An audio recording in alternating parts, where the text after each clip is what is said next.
Spring is here.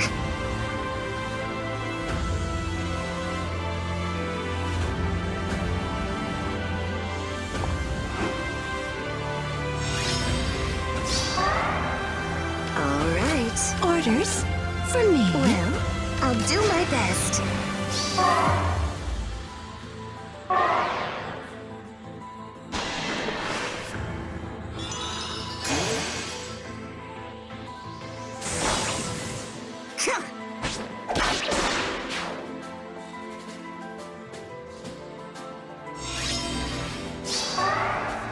Let's dream.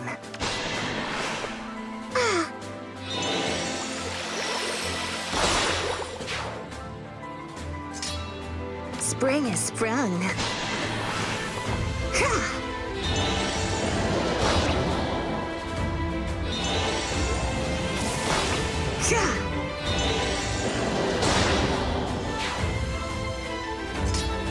Yes? I'm listening. Do you need a hug?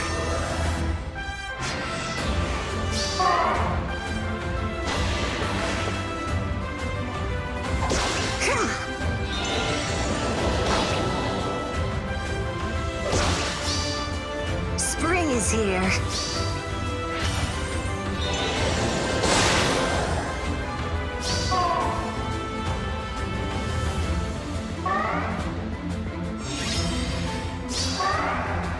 If that's what you want.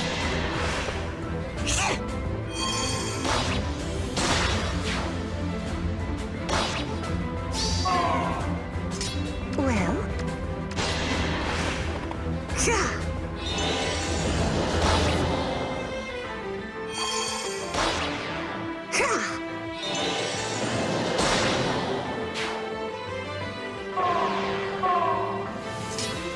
All right. For peace.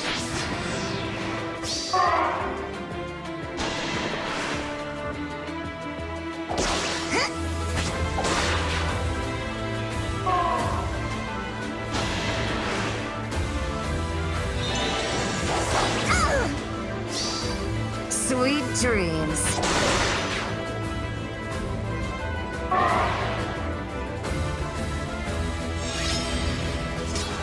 I'll do my best. Beautiful.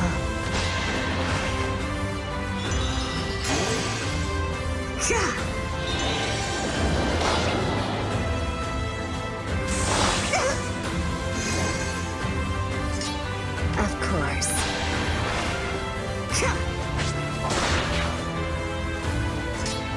Orders for me.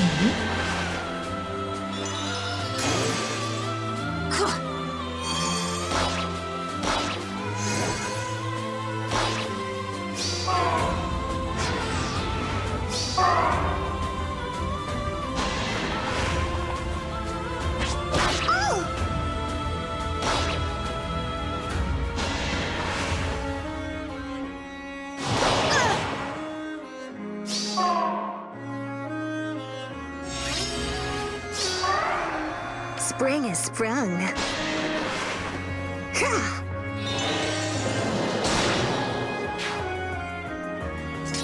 Let's dream.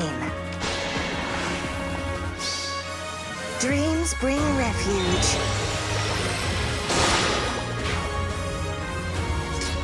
I'm listening.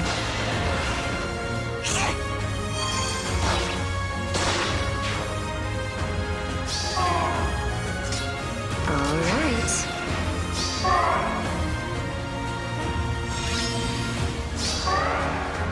If that's what you want.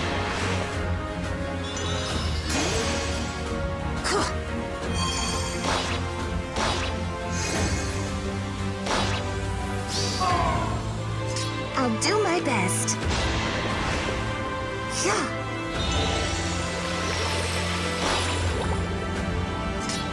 Well, yes.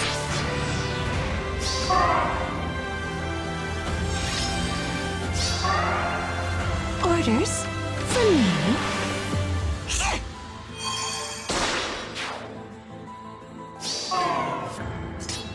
For peace.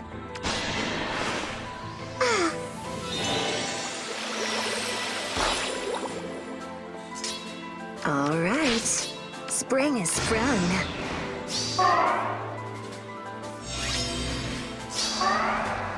I'm listening.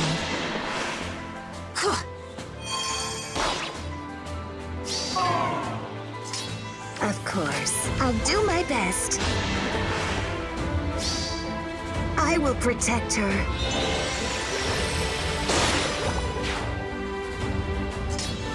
Beautiful.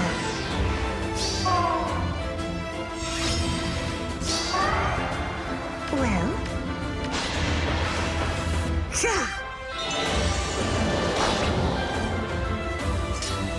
Yes, let's dream.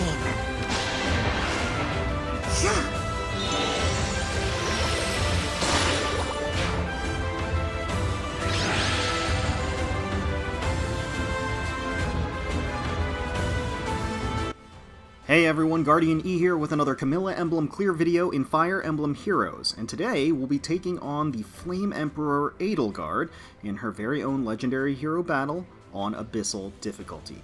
So we have the legendary form of Flame Emperor in the game, the artist formerly known as Edelgard, and alongside that is going to be her legendary hero battle, and it's kind of a doozy.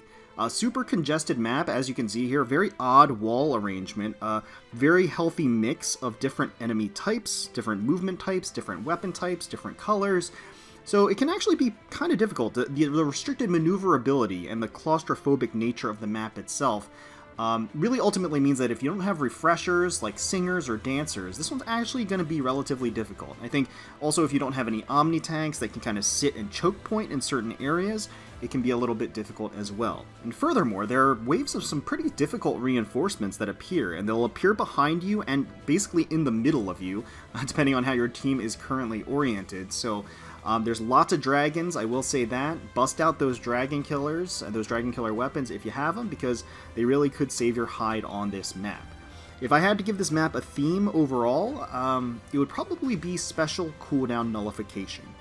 You have this Sword Cavalier over here that has attack speed Ruse 3, as well as a rally, and because of that, that means, and is it, increased mobility naturally, he's going to be dancing and galloping all around back here, going to be rallying, and then also inflicting guard on your allies.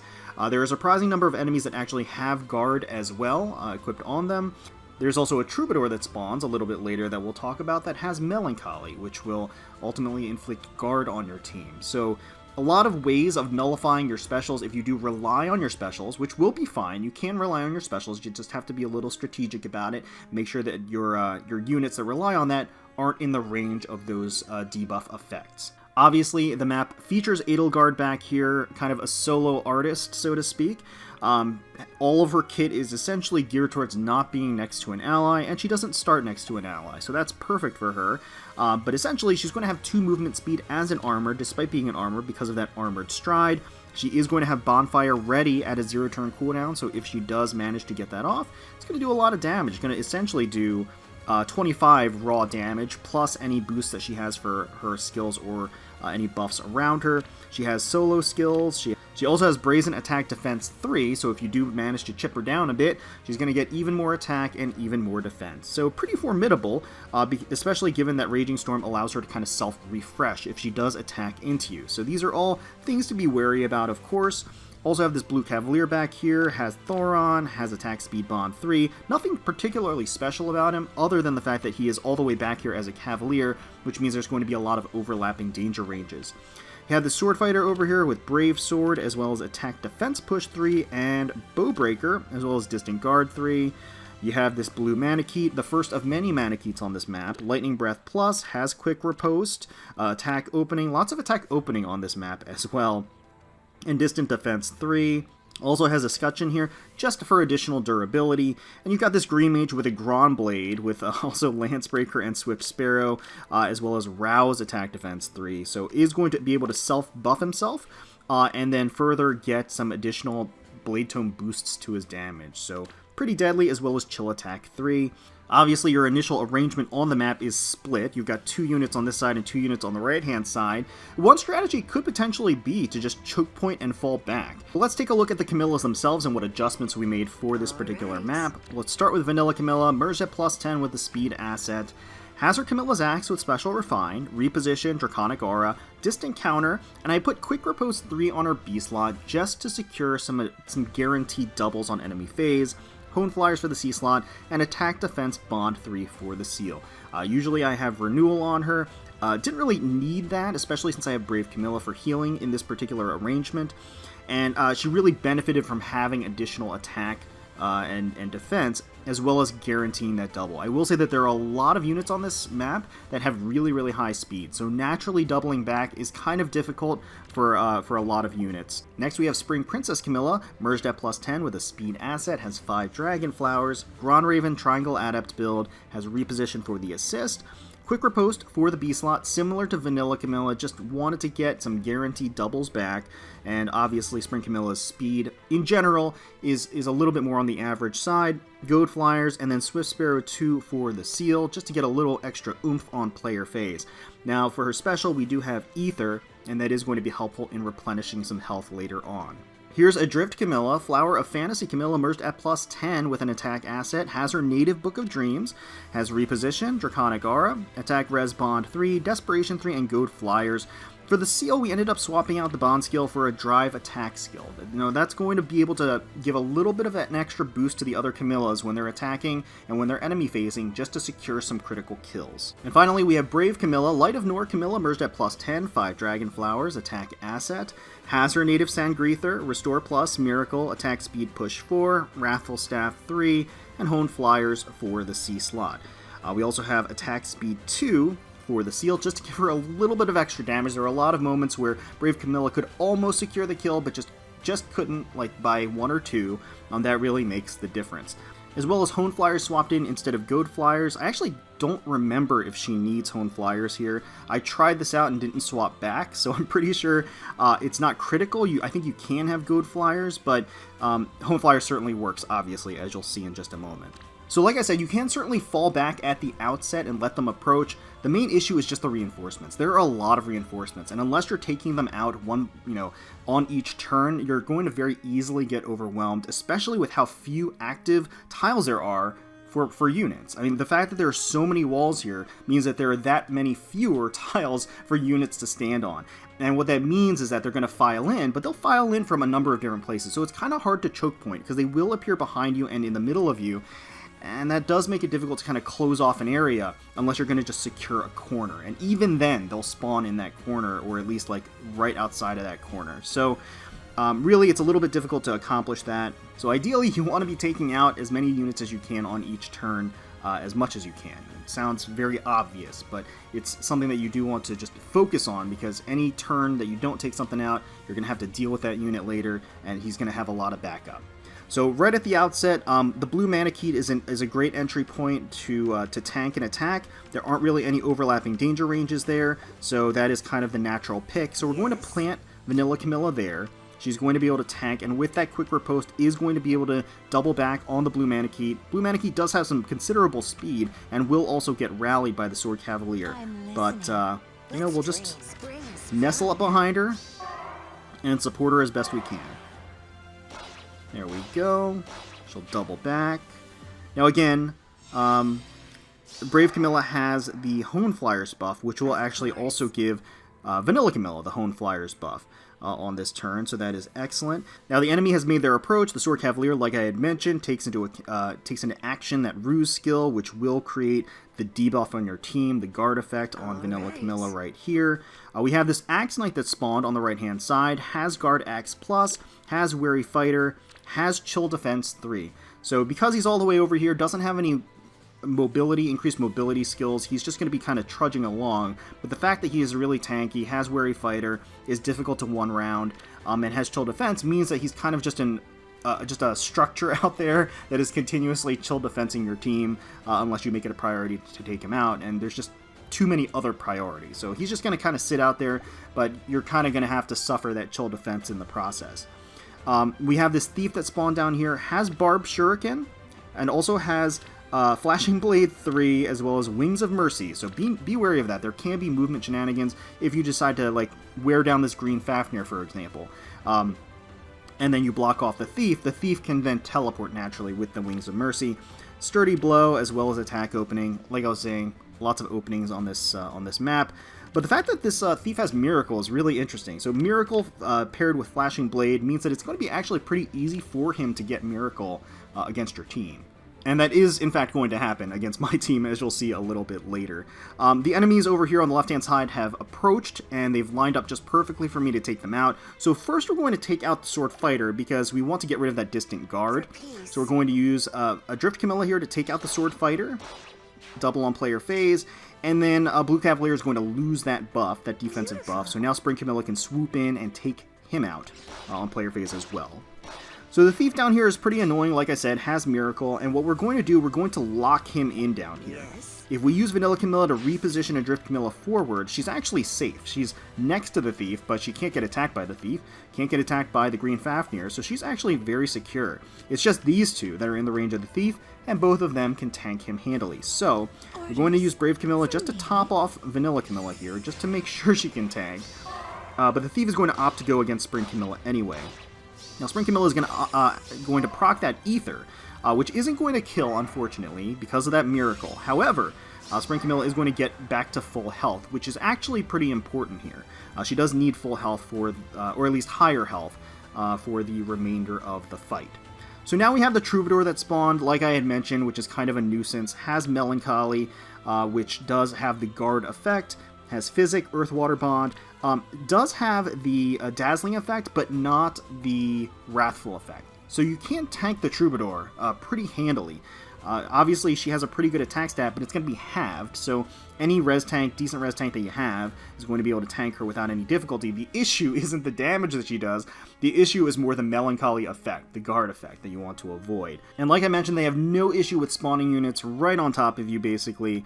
We have the Sword Dragon that appeared over here with Fire Sweep, as well as Knockback, has Odd Attack Wave, as well as Heavy Blade, and Gale Force. So this is a Gale Forcer if you let her get into action. You have a blue mage that spawned here that has Keen Blarwolf, as well as close defense, attack speed 03 and pass. So pass is always something you just want to be aware of, because that does mean that you can't really choke point off that unit unless you just have a series of units blocking them off. So the primary threats on this turn are actually the high mobility units. It's the Troubadour and the Sword Cavalier. They're pretty deadly unless you have a solid blue tank, which we don't have. Obviously, Camilla Emblem does have Summer Camilla, but you know, considering the enemy arrangement, her sole role would really be to take out the Sword Cavalier. So I didn't opt to have her in here to tank a hit or draw him in.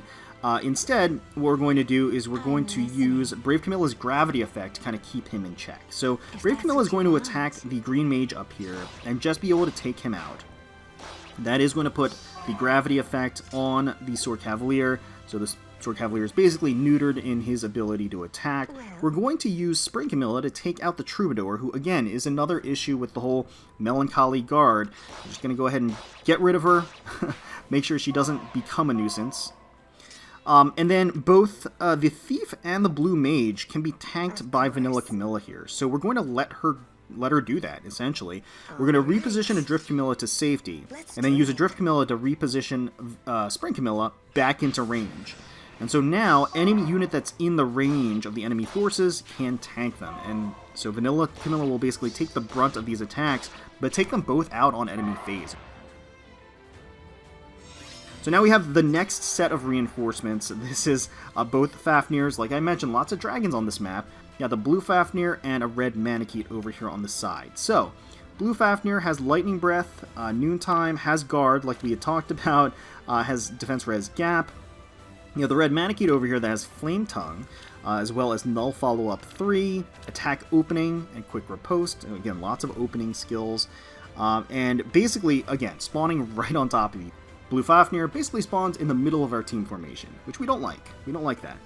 And then, of course, you have all the enemies lined up on the right-hand side, and that is a growing threat. The more enemies that spawn, it's going to be harder and harder to take them out on a single turn. So Blue Fafnir is obviously the high priority target to take out here. We're just going to shift forward, or shift upward, I should say, so that Spring Camilla can take a pot shot at the Blue Fafnir. The reason why the Ether was so important is because Spring Camilla would actually die here, unless she had that extra health boost. Now, Adrift Camilla is in the range of the Sword Cavalier, and she's going to take significant damage from the Sword Cavalier, but she will survive, and that's the most important thing, That's all we really need out of this particular turn. Blue Fafnir has to go. We'll take her out with Camilla. Vanilla Camilla will player phase, do just enough damage for the kill. And now we're going to use Brave Camilla to hit and take out, well, not take out, but severely damage the Green Fafnir, and maybe more importantly, also inflict gravity on the sword dragon behind her. What that ultimately means is that Brave Camilla is really only in the range of the Green Fafnir and will only take that one hit, so she will be fine. She will barely be fine. Quote-unquote fine. She's at 1 HP, but she survived, and that's really all that matters. Edelgard starts to make her approach. I don't know exactly what signals Edelgard's approach. There was another run that I did where she moved very, very early on, and so I don't know exactly what that is. I think that the Sword Cavalier basically blocks her. She can, I think, start moving on turn 2, but if you, depending on the enemy arrangement, the Sword Cavalier might block her movement entirely, because if he lands right there, it basically nullifies Edelgard's ability to use the Armored Stride, and then she can't actually move one step forward because he's blocking her way. But anyway, now the enemy is lined up where we can take them out pretty easily. We barely survived that turn, but we survived, and that's really all that matters. So at this point, we can methodically take out the remaining units. We'll use Spring Camilla to finish off the Green Fafnir. We will go ahead and use a Drift to take out the Sword Cavalier here and proc that Draconic Aura in the process. And now we're going to use Brave Camilla to take out the Sword Dragon. And the Sword Dragon doesn't have a whole lot of res, which is great, because unfortunately she doesn't have the, Brave Camilla doesn't have the attack speed push 4 effect anymore with her speed, with her health.